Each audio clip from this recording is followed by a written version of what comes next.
This presentation will give you some background on what synthesis is, but then apply it directly to the urban legend essay.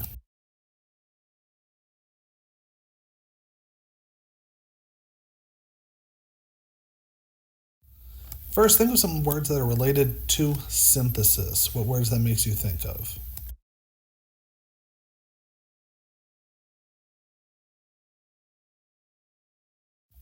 Two words that students a lot of times come up with are photosynthesis and synthetic. You want to think about what exactly these words mean. Photosynthesis, of course, is plants making food out of sunlight, water, nutrients. Synthetic, we typically think of as fake, but if it's fake, what that means is it's actually been made with other materials. It's not just naturally occurring.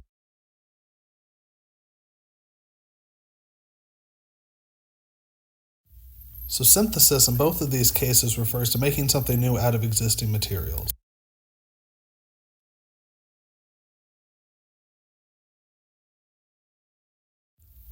Synthesis is combining things to make something new.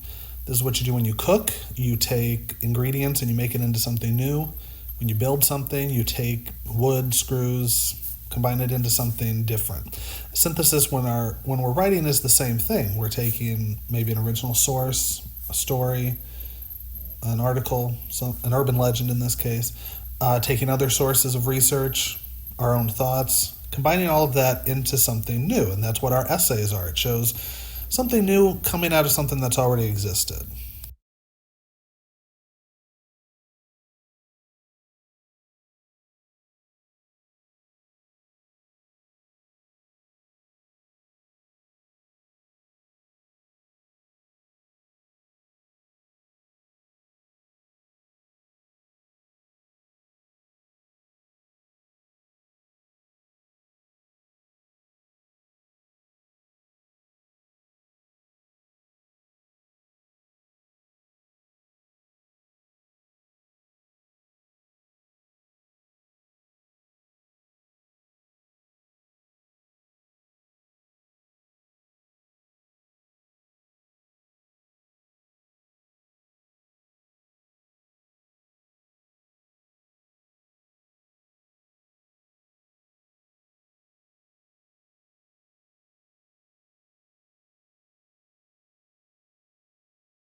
Once you've read your urban legend, so in this case the one called Ibola, you have to start researching what are the actual facts behind the legends. Snopes usually outlines this, but other websites and sources will do this as well. For this one, for instance, it came from a satirical website, something like The Onion. DailyBuzzLive.com, as it says, is a news and political satire web publication with things that are complete fiction. So this is a story that simply was never true, even though it spread on as if it were. So then the next thing we need to think about is what is the cultural context? What are those cultural values that we see in the legend? First of all, there was a fear of the Ebola virus, and if you remember, that was a very big scare for a while. Fear of outsourced products being dangerous, right? This is about things coming into the country that are not safe, that are carrying some hidden danger. And then there's just a general fear of a foreign disease, right? This is coming from a foreign country, and we get that fear coming up a lot with things like West Nile virus, the avian flu, Zika, etc. So then I would start doing some research from articles, news sources, which we'll talk more about next week.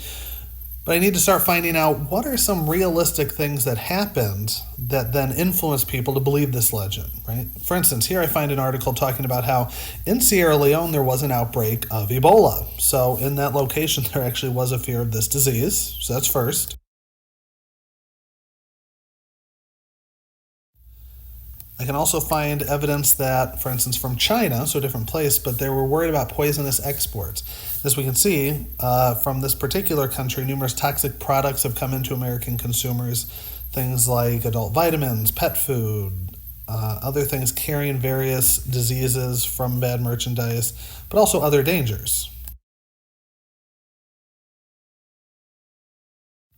So then we start thinking about why does this all matter, right? This is the point of analyzing an urban legend for our essay, because this is important stuff.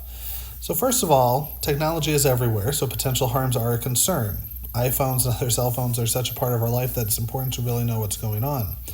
Now, there's also a mania about diseases that can actually cause problems when taken to the extreme, right? The story is important because if we worry about diseases spreading in ways that they don't, we might miss the real concerns.